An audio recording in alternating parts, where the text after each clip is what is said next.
2026년 북중미 월드컵이 캐나다, 멕시코, 미국에서 동시에 개막되었습니다. 지난 금요일날 오전 11시에 멕시코 과탈라라 스타디움에서 우리나라는 체코와 첫 경기를 하였습니다. 처음에 한 점을 실점하여서 어려웠는데 그러나 흔들리지 아니하고 최선을 다하여 2대1로 역전승을 하였습니다. 황인범과 오윤규 선수의 골로 승리하였습니다. 우리나라는 월드컵 16년 만에 첫 경기에서 승리를 하였습니다. 지구촌은 월드컵에 열광을 하고 있습니다. 선수들은 승리에 목이 말라 있습니다.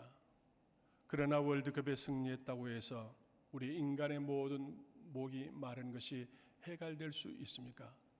그렇지는 않을 것입니다. 철학자 파스칼은 이렇게 말을 했습니다. 사람 영혼 깊은 곳에는 하나님으로만 채울 수 있는 공백이 있다. 이 공백이 채워지지 않고는 만족할 수 없다고 하였습니다. 세상의 승리, 세상의 물질, 세상의 일과 스포츠, 사랑, 어떠한 것들로 우리를 만족하게 할 수 없다고 하는 것입니다.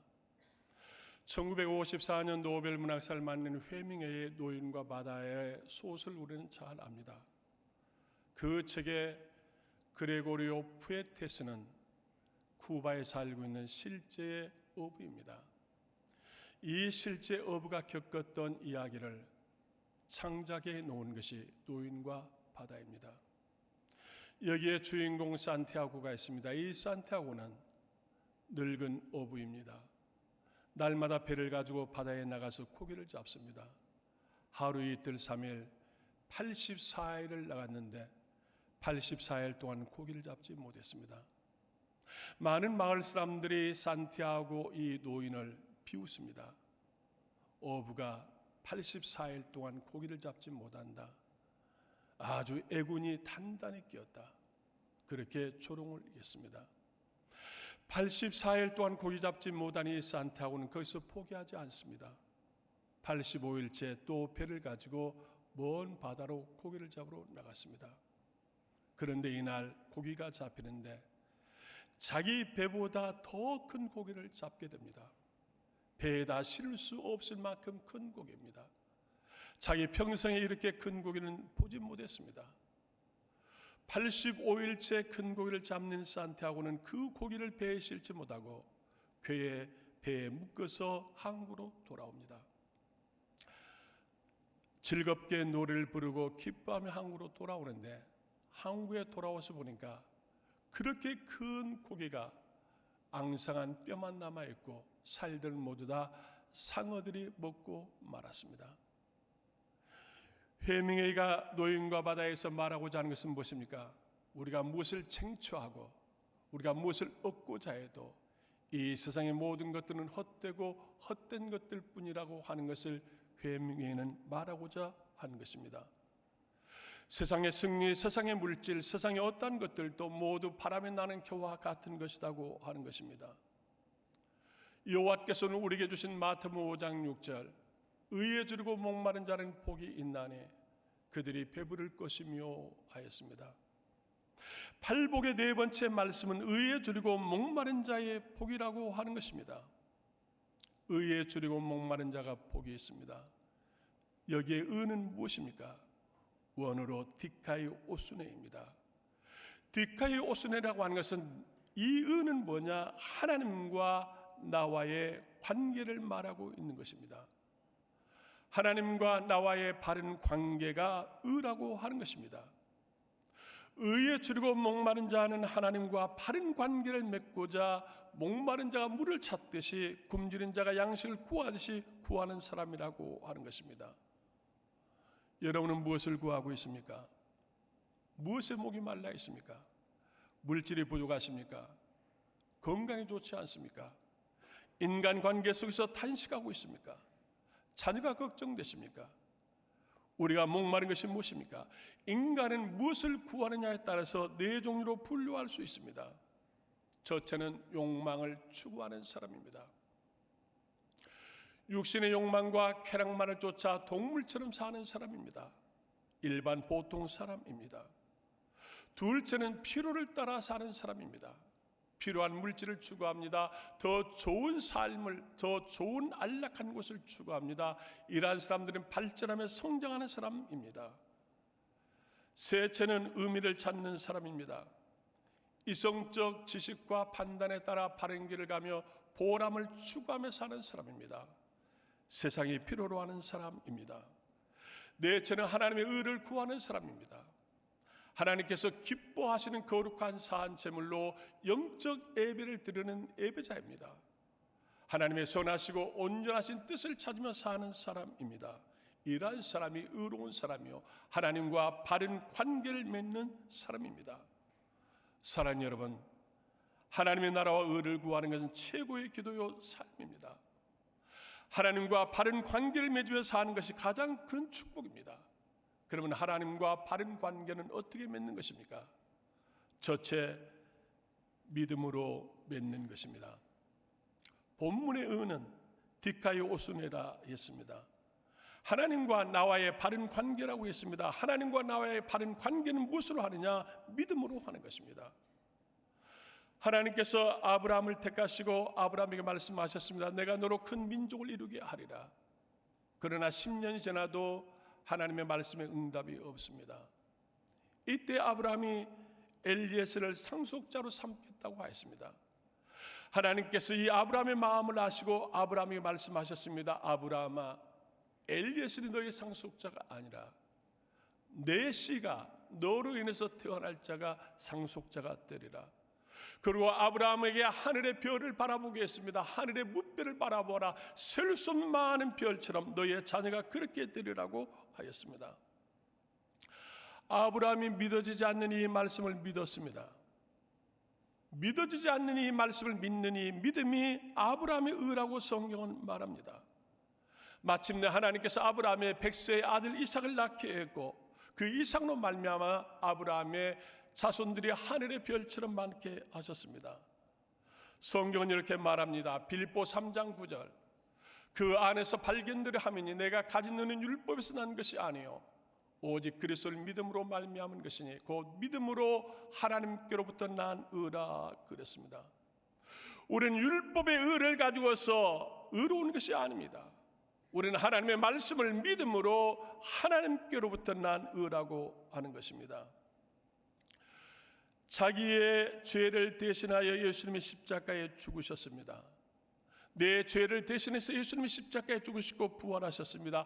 그 예수를 믿는 믿음의 의로 우리가 의인이 되는 것입니다. 로마서 1장 17절, 오직 의인은 믿음으로 말미암아 살리람과 같으니라 했습니다. 오직 의인은 믿음으로 사는 것입니다. 믿음으로 사는 자가 의로운 사람입니다. 하나님의 의는 믿음입니다. 내가 예수 그리스도를 믿으면 의롭게 됩니다. 내가 하나님의 말씀을 듣고 믿으면 의인이 되는 것입니다. 이것이 하나님과 나와의 바른 관계입니다. 둘째 의는 무엇입니까? 하나님과 바른 관계는 말씀입니다. 하나님께서 사울 왕에게 아멜렉을 공격하라고 하였습니다. 그리고 아멜렉의 가축까지 다 죽이라고 하였습니다. 왜 그랬습니까? 지난날 히브리 백성들이 출애굽을 해가지고 광야로 나올 때에 이 아멜렉이 히브리 백성을 공격합니다. 그러고 나서 나약한 노인들과 어린 아이들까지 저들이 살육을 했습니다. 거기에 대해서 하나님이 진노하신 것입니다. 그래서 사울에게 말하는 것입니다. 사울아, 내가 너를 승리케 하리라. 아멜렉의 왕을 죽이라. 아멜렉의 모든 사람을 죽이라. 가축까지 다 죽이라고 말씀하셨습니다. 하나님의 은혜로 사울이 승리했습니다. 그런데 아멜렉 아각을 죽이지 않았습니다. 모든 가축과 짐승들을 노략질했습니다. 좋은 것들은 다 숨겨두었습니다. 그리고 좋지 않는 것들만 죽였습니다. 이때 하나님께서 사울에게 이렇게 말씀하십니다. 사무엘상 15장 11절, 내가 사울을 세워 왕 삼는 걸 후회하노니 그가 돌이켜서 나를 쫓지 아니하며 내 명령을 이루지 아니하였음이니라 하였습니다. 하나님께서 사울을 왕 세운 걸 후회하셨다고 하셨습니다. 왜 그렇습니까? 그가 내 말을 듣지 않고 내 명령을 쫓지 아니했기 때문이라고 하나님이 그렇게 진노하신 겁니다. 이때 하나님의 진노의 말씀을 듣고 이 사울이 회개해야 했건만 이 사울은 회개하지 않습니다. 가슴을 닫고 하나님 말씀 앞에 그가 귀를 기울이지 않습니다. 그랬더니 하나님은 사무엘을 통해서 다시 이렇게 말씀합니다. 사무엘상 15장 22절 순종이 제사보다 낫고 듣는 것이 수양의 기름보다 나으니 이는 거역하는 것은 점치는 죄와 같고 완고한 것은 사신 우상에 절하는 죄와 같음이라. 왕이 여호와의 말씀을 버렸으므로 여호와께서도 왕을 버려 왕이 되지 못하게 하셨나이다 하였습니다. 불순종하는 사울에게 순종이 제사보다 낫고 말씀 듣는 것이 수양의 기름보다 낫고 말씀을 거역하는 것은 점치는 죄와 완고한 것은 사신 우상에 절하는 죄와 같으므로 내가 너를 버리겠노라. 하나님은 사울을 버렸습니다. 사울의 왕권만 버린 거 아닙니다. 그의 가족과 후손까지 다 멸망하게 했습니다. 블레셋 전투에서 사울은 그 아들들과 함께 죽임을 당하고 말았습니다. 하나님과의 바른 관계는 주일날 성전에서 이루어집니다. 성전은 여호와의 처소요 예수 그리스도의 몸이요 성령이 말씀하시는 곳입니다. 요한계시록 2장 3장에 7교회 말씀하기를 귀 있는 자는 성령이 교회들에게 하시는 말씀을 들을지어다 하였습니다. 이 말씀을 한 번만 하시는 게 아니라 7교회 7번을 강조하고 7번을 반복하는 것입니다. 너희가 귀 있는 자는, 말씀을 들을 수 있는 귀 있는 자는 성령이 교회에 말씀하시는 이 말씀을 들을지어다 하였습니다. 오늘 또 성령은 교회를 통해서 우리에게 말씀하고 있습니다. 그러므로 우리는 주일날 성전에 나가기를 사모해야 합니다. 시편 84편 1절 만군의 여호와여 주의 장막이 어찌 그리 사랑스러운지요. 내 영혼이 여호와의 궁정을 사모하여 쇠약하며 내 마음과 육체가 살아계신 하나님께 부르짖나이다. 주의 궁정에서 한날이 다른 곳에서 첫날보다 나은즉 악인의 장막에 사는 것보다 내 하나님 성전의 문지기로 있는 것이 좋다고 하였습니다. 고라 자손의 유대한 고백입니다. 고라 자손이 누구입니까?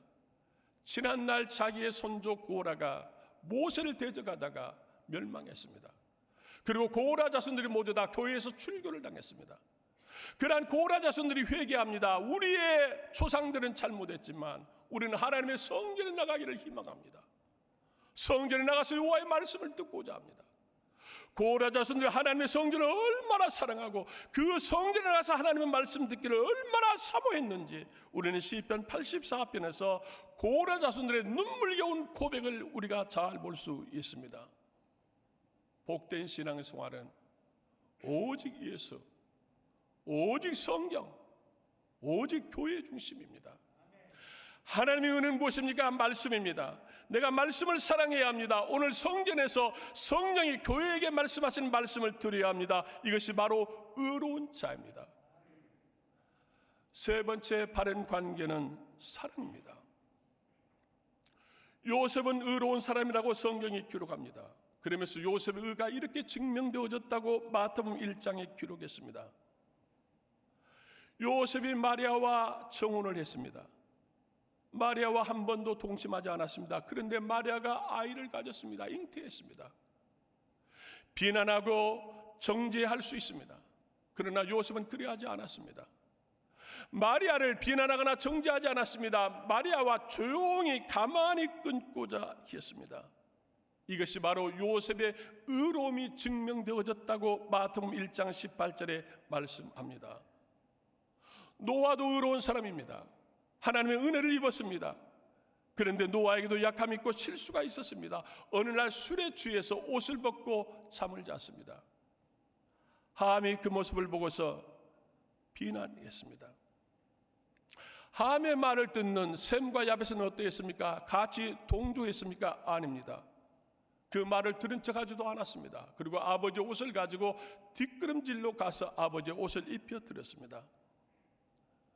잠에서 깨어난 노아는 어떻게 했습니까? 함을 저주해 버렸습니다. 자기의 허물을 덮는 셈과 야벳은 복을 주었습니다. 여기에 하나님의 사람은 누구입니까? 함은 사실을 말한 사람입니까? 함은 팩트대로 한 사람입니까? 함은 정의로운 사람입니까? 그는 팩트대로 말했고 사실대로 말했다고 할지라도 그는 결코 하나님의 의로운 사람은 아니라고 성경은 기록합니다. 그는 미련하고 어리석은 자라고 말합니다. 자신의 의를 내세우는 외식적인 사람이라고 성경은 말합니다. 그는 복이 없는 사람입니다. 멸망하고 말았습니다. 셈과 야벳은 진실하지 않는 사람입니까? 셈과 야벳은 정의에 불우한 사람입니까? 아닙니다. 셈과 야벳은 진리의 사람이요 의로운 사람이라고 성경은 기록합니다. 그는 아버지를 사랑했고 가정을 사랑하는 사람이었습니다. 바른 관계를 사랑하는 사람이었습니다. 사랑하는 여러분, 의에 줄이고 목마른 자가 복이 있습니다. 여기에 의가 무엇입니까? 디카이오스네, 하나님과 나와의 관계입니다. 하나님과 나와의 관계는 무엇으로 관계하느냐? 믿음으로 하는 것입니다. 말씀으로 하는 것입니다. 사랑으로 하는 것입니다. 여러분들께서 믿음과 말씀과 사랑으로 하나님과 바른 관계를 맺으시기를 축복합니다. 의에 줄이고 목마른 자에게 하나님이 복을 주시겠다고 했습니다. 여기에 복이 무엇입니까? 원어로 호르타제스타입니다. 호르타제스타, 내가 너를 배부르게 하리라. 이 배부르게 한다고 하는 말은 세 가지 의미가 있습니다. 하나는 하나님으로 너를 충만하게 하겠다고 하는 것입니다. 여러분, 어린 아이에게 가장 행복한 것은 무엇입니까? 먹을 것이 많은 것입니까? 장난감이 많은 것입니까? 아무리 먹을 것이 많고 장난감이 많아도 어머니가 곁에 있지 아니하면 어린아이는 불안합니다. 행복할 수 없습니다. 장난감이 좀 부족하고 먹을 것이 좀 부족해도 어머니가 24시간 곁에 있다고 하면 이 어린아이는 행복합니다. 이게 바로 하나님으로 충만하게 하는 호르타제스타입니다. 시편 23편 1절, 여호와는 나의 목자시니 내게 부족함이 없으리로다. 그가 나를 푸른 풀밭에 누이시며 신령한 물가로 인도하신도다 하였습니다. 여호와께서 나의 목자가 되셔서, 여호와께서 나의 보호자가 되셔서 24시간 너를 지켜주겠다, 24시간 너를 보호하겠다, 이게 나를 배부르게 하시는 축복입니다. 또 배부르게 하신다고 하는 것은 하나님의 형상으로 회복하는 것입니다. 시편 17편 15절, 나의 의로운 중에 주의 얼굴을 배우려니 깰 때에 주의 형상으로 만족하리이다 그랬습니다. 내가 피곤해서 잠이 들었습니다. 내가 지쳐서 쓰러졌습니다. 그러나 자고 일어나니까 몸이 거뜬합니다. 하나님께서 내가 자고 일어나니까 하나님의 백성으로, 하나님의 자녀로 건강한 사람으로 나를 회복시켜 놓았습니다. 이게 하나님의 형상으로 회복하는 것입니다. 이게 하나님이 배부르게 하시는 축복입니다. 우리는 세상에 살면서 약한 것들이 얼마나 많은지 모릅니다. 미약합니다. 그런데 살아가는 자에게 잠을 주십니다. 잠이라고 하는 것은 안식입니다. 회복입니다. 내가 지쳐서 쓰러지고 잠들 때 나를 회복하실 하나님, 이게 바로 의에 줄이고 목마른 자에게 복을 주신 하나님이십니다. 우리는 의에 줄이고 목말라야 합니다. 의에 줄이고 목마른 자에게 하나님께서 회복하게 하시는데, 나를 통해서 우리의 모든 삶의 자를 회복하게 하십니다. 현대판 사도행전으로 불리는 세상이 감당할 수 없는 사람들 책을 소개합니다. 이 책은 중국 전역의 선교와 그리고 치유와 성령 충만과 교회 부흥의 실제적인 간증의 이야기들을 편집해 놓은 책입니다. 중국 가정교회 지도자들을 통해서 중국에서 일어났던 모든 일들을 엮어 놓은 책입니다. 중국 교회의 성령 충만과 핍박과 박해, 기적과 치유, 전도의 부흥을 우리가 한눈에 볼 수 있는 책입니다. 이 책은 오늘 많은 그리스도인들에게 도전을 주었고 무기력에 빠진 교회들에게 신선한 충격을 준 책입니다. 아직 읽지 못하신 분들은 시중에서 구해서 한번 읽어보시면 참으로 좋습니다. 이 책에 소개된 1982년 둥 여인의 간증을 소개합니다. 1982년 중국은 문화 대혁명을 일으킵니다. 등소평은 모든 선교사들 중국에서 내쫓았습니다. 성경을 다 빼앗아서 불태웠습니다. 그리고 중국에서 기독교를 장사 지내겠다고 선포하고 기독교와 전쟁을 선포했습니다. 이 환란의 때에 두 여인이 믿음의 생활하는 예수 때문에 감옥에 갇히게 됩니다. 그가 갇혔던 감옥은 여성들만 갇혀 있는 감옥이었습니다. 그 안에는 600여 명의 여성들이 갇혀 있었습니다. 이 두 자매는 예수 때문에 거기에 갇혔지만 불평하거나 원망하지 않았습니다. 이 600여 명의 여성들에게 복음을 전할 수 있는 기회를 주신 하나님 앞에 도리어 감사했습니다. 그리고 그 여성들을 도와주었습니다. 그리고 그들에게 복음을 전하는 것입니다. 낮에는 10시간 이상 중노동을 했지만 그러나 시간만 주어지면 그 여성들을 돕고 그 여성들의 복음을 전하는 것입니다. 많은 사람들이 두 자매를 통해서 예수님을 영접했습니다. 그러고 나서 그들이 원하는 것이 두 자매가 읽고 있는 성경을 우리에게도 달라고 하는 것입니다. 교도소 안에 성경이 없습니다. 성경이 모두 다 불태워졌습니다. 두 자매는 밤마다 성경을 필사를 했습니다. 그리고 필사한 성경을 그 감옥의 방에 한 권씩을 전달하기 시작합니다. 놀라운 것은 그 전달된 성경을 읽는 감옥 안에 있는 여성 죄수들이 회개 역사가 일어납니다. 마침내 600여 명의 모든 감옥의 죄수들이 다 예수님을 영접하는 놀라운 성령 역사가 일어났습니다. 실제입니다. 의에 줄이고 목마른 사람들이 밤마다 성경을 썼습니다. 성경을 전달합니다. 성경을 읽고 말씀대로 살겠다고 다짐합니다. 거기에 회개하는 역사가 일어났습니다. 성령의 충만한 역사가 일어났습니다. 그 감옥에 하나님 나라를 세우게 되어졌습니다. 오늘 또 우리에게 회복하신 하나님, 성령으로 우리가 회복하신 하나님, 이게 너를 배부르게 하신다고 하는 것입니다. 세 번째 또 배부르게 한다고 하는 것은 무엇입니까? 우리에게 일용할 양식을 넉넉하게 준다고 하는 것입니다.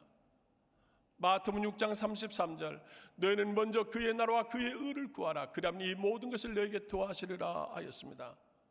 주님은 우리에게 약속합니다. 하나님의 나라와 하나님의 의를 구하라.